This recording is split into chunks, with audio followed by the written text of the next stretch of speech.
दोस्तों, आज इस टेड टॉक इंडिया के बड़े मंच से मैं आप लोगों को समझाना चाहता हूं कि ऐसे कई कारण हैं जिनकी वजह से हमें सामान्य रूप से आशावादी होना चाहिए, क्योंकि निराशावाद हमें अंधकार की तरफ ले जाता है, वहीं आशावाद हमें उन्नति व उज्जवल भविष्य के सुनहरे रास्ते दिखाता है।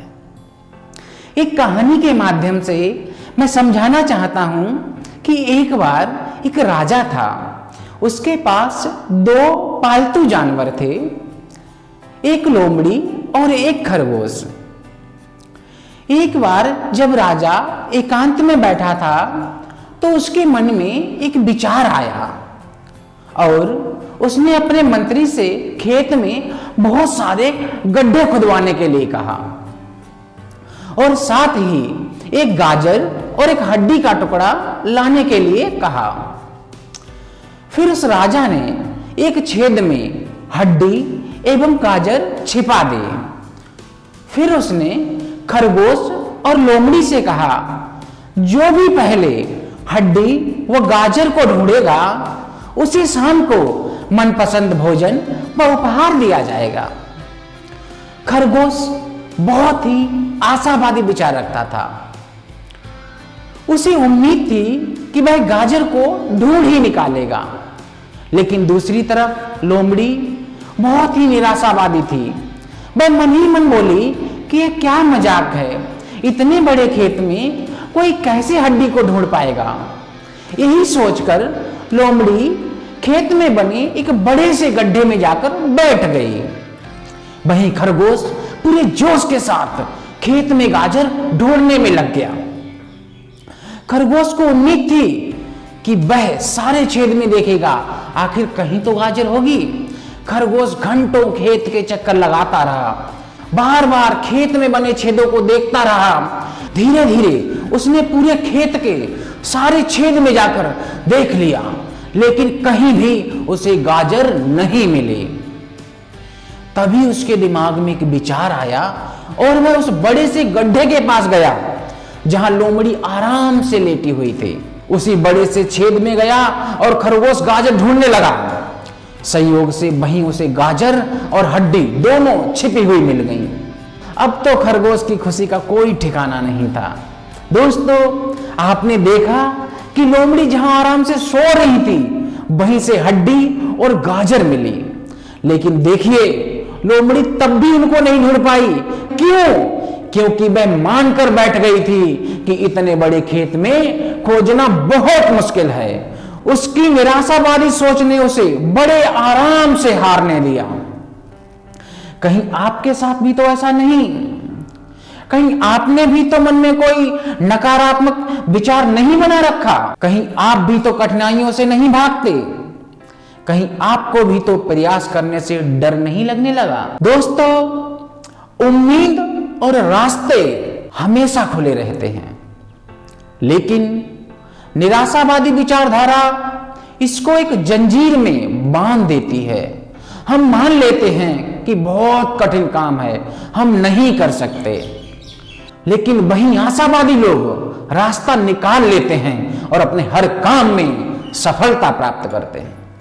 मैं मानता हूं कि आज के समय में आशावादी यानी कि ऑप्टिमिस्टिक होना बहुत मुश्किल काम है, क्योंकि इस दुनिया में हम बहुत सारी समस्याओं का सामना कर रहे हैं। We are confronting tremendous problems, जैसे कि वैश्विक जलवायु परिवर्तन, जिसे सुलझाना लगभग नामुमकिन सा लगता है, या फिर सामाजिक असमानता विच सीम्स एंडेमिक, जो स्थानिक लगती है और जिसे खत्म करना बहुत मुश्किल है। इन समस्याओं के बावजूद भी बहुत से ऐसे कारण हैं जिससे हमें आशावादी होना चाहिए, क्योंकि हम जानते हैं अतीत की हर महान और कठिन उपलब्धि जो हमने प्राप्त की है उसमें आशावाद की एक बहुत ही मजबूत भावना थी, कि ऐसा हो सकता था, यह संभव था। उदाहरण के तौर पर पहले हवाई जहाज का आविष्कार देख सकते हैं, पहले टेलीफोन का आविष्कार देख सकते हैं, टीवी का आविष्कार देख सकते हैं, सैटेलाइट का आविष्कार देख सकते हैं। बहुत ही सोच समझकर किसी एक नई चीज को बनाना बहुत मुश्किल होता है और इसकी कोई गारंटी भी नहीं होती कि वो चीज बन जाएगी। लेकिन जब तक हम यह नहीं मानते कि कुछ हो सकता है, यह संभव है, तब तक कोई भी चीज अनजाने में अपने आप नहीं होने वाली। और इसीलिए यह महत्वपूर्ण हो जाता है कि हम एक ऐसी दुनिया की कल्पना करें जो हम चाहते हैं, हम उन सॉल्यूशंस की कल्पना करें जो हम चाहते हैं और विश्वास करें कि हम उन्हें पूरा कर सकते हैं। आज जो हम अपने चारों तरफ इतने आविष्कार देख रहे हैं, वो सब अतीत में असंभव को संभव बनाने के विश्वास की वजह से ही हो पाया है। तो हमारा अपना अब तक का इतिहास मूल रूप से आशावादियों द्वारा ही दिया गया है और अगर अब हमें आगे का भविष्य बदलना है तो हमें आज आशावादी होने की जरूरत है। हम जो संसार बना रहे हैं वह पूरी तरह से परफेक्ट नहीं है, इसमें समस्याओं की भी कमी नहीं है। आशावादी लोग उम्मीद करते हैं कि दुनिया में इतनी बुरी चीजें होने के बावजूद भी कुछ अच्छा होगा, ताकि हमारे पास किसी समस्या से डरने के बजाय समस्या का समाधान निकालने की उम्मीद हो। आशावाद निश्चित रूप से सिर्फ एक सनी टेम्परमेंट नहीं है जिसमें हम संसार की समस्याओं से आंखें बंद कर लें। इसके बजाय आशावाद ऐतिहासिक प्रगति के तथ्य पर आधारित है।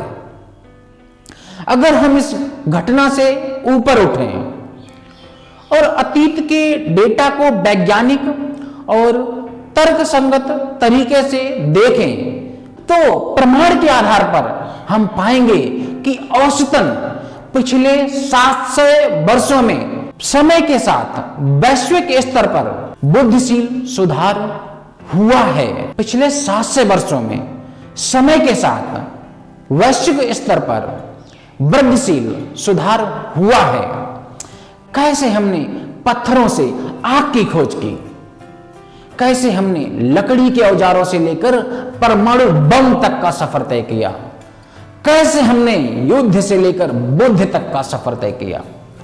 और अगर यह सब वास्तविकता है तो हम इस सुधार को भविष्य में और अधिक होते हुए क्यों नहीं देख सकते। इतने सारे लोग निराशावादी क्यों हैं? मुझे लगता है कि इसके कुछ कारण हैं। कारण यह है कि बुरी चीजें अच्छी चीजों की तुलना में ज्यादा तेजी से घटित होती हैं। अच्छी चीजों में वक्त लगता है। अगर हम पिछले 5 मिनट की खबरें देखें और फिर उसके आगे के 5 मिनट की खबरें देखें तो पाएंगे कि पिछले 5 मिनट में जो भी घटनाएं घटित हुई हैं या जो भी चीजें बदल गई हैं वो बुरी चीज हैं।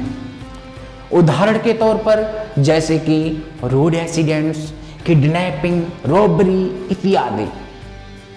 क्योंकि अच्छी चीजें व घटनाएं होने में अधिक समय लगता है, जैसे कि किसी वस्तु का निर्माण करने में, किसी व्यक्ति का जन्म या फिर कोरोना वैक्सीन की खोज करने में।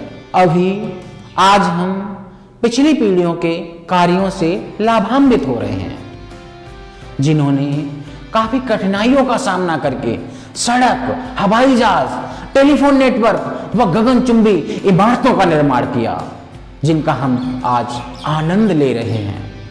वास्तव में अतीत के लोगों की तुलना में हम अधिक लाभों का आनंद ले रहे हैं।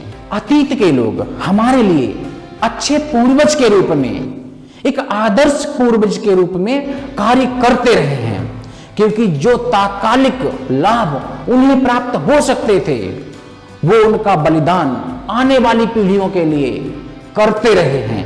आज हमारे पास जो भी आविष्कार, उपलब्धियां व सुविधाएं हैं जिनका हम आज आनंद ले रहे हैं, ये सब हमारे पूर्वजों के त्याग और बलिदान का ही नतीजा है। हम भी अच्छे पूर्वज बनना चाहते हैं और अच्छे पूर्वज होने के नाते आने वाली पीढ़ियों को लाभ पहुंचाने की कोशिश कर रहे हैं और यही आशावाद का कार्य है।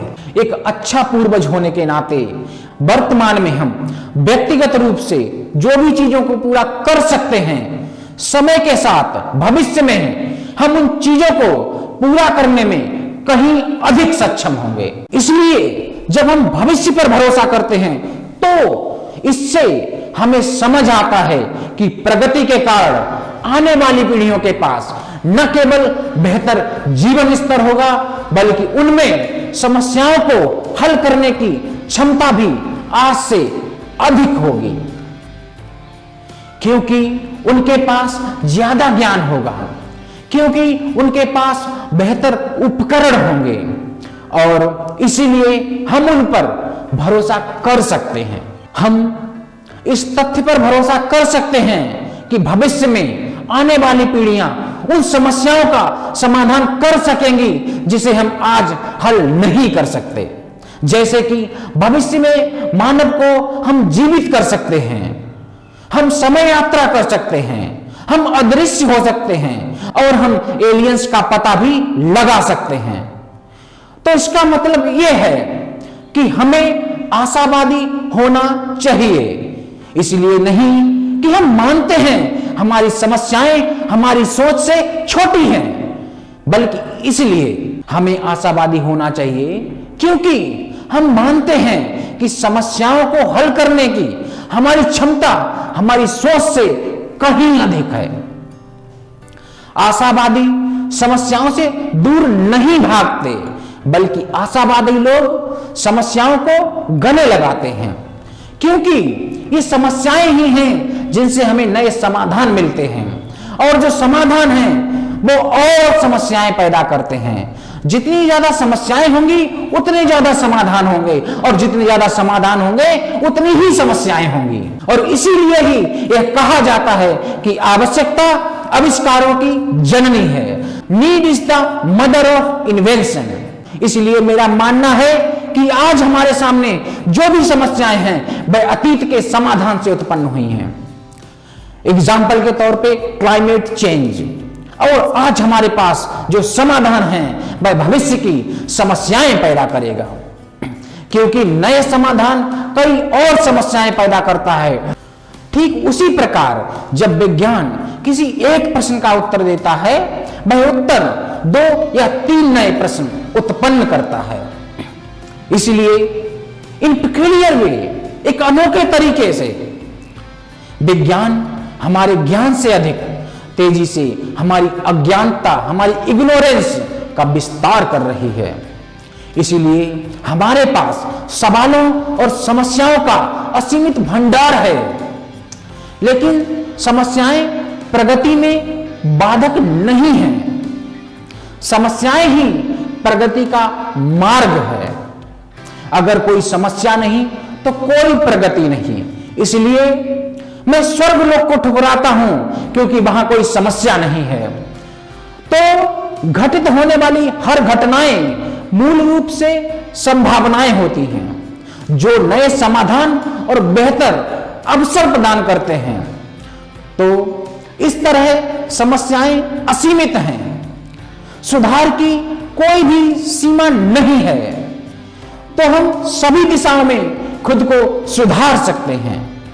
कोई फर्क नहीं पड़ता कि आपका स्वभाव, आपका टेम्परमेंट कैसा है।